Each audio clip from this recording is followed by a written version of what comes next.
নমস্কার।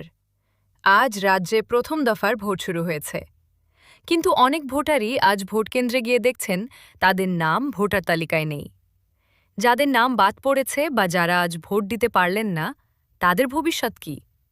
তাদের নাম কি স্থায়ীভাবে বাতিল হয়ে গেল? নির্বাচন কমিশনের নতুন আপডেট নিয়ে আজকের এই ভিডিও।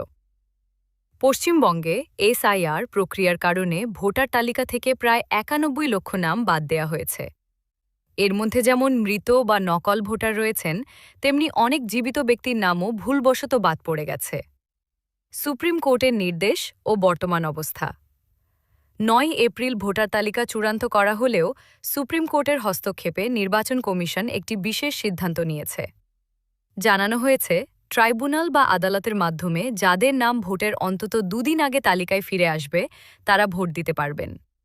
ইতিমধ্যেই ২৭ লক্ষ বিচারাধীন মামলার মধ্যে প্রায় ১৩,৬০,০০০ ভোটারের নাম পুনর্বহাল করা হয়েছে।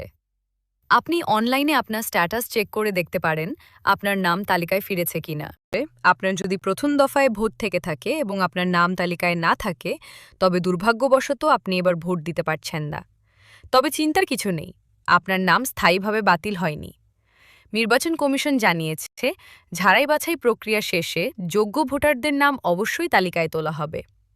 আর যাদের দ্বিতীয় দফায় ভোট রয়েছে তারা নজর রাখুন। ভোটের ২ দিন আগে নতুন লিস্ট দেওয়া হবে। সেখানে নাম থাকলে আপনি অবশ্যই ভোট দিতে পারবেন। তাই নাম বাদ পড়লেও আতঙ্কিত হবেন না। ভোট দিতে না পারলেও নাগরিক হিসেবে আপনার কোনো সমস্যা হবে না। পরবর্তীতে সংশোধনের মাধ্যমে আপনার নাম তালিকায় উঠে যাবে।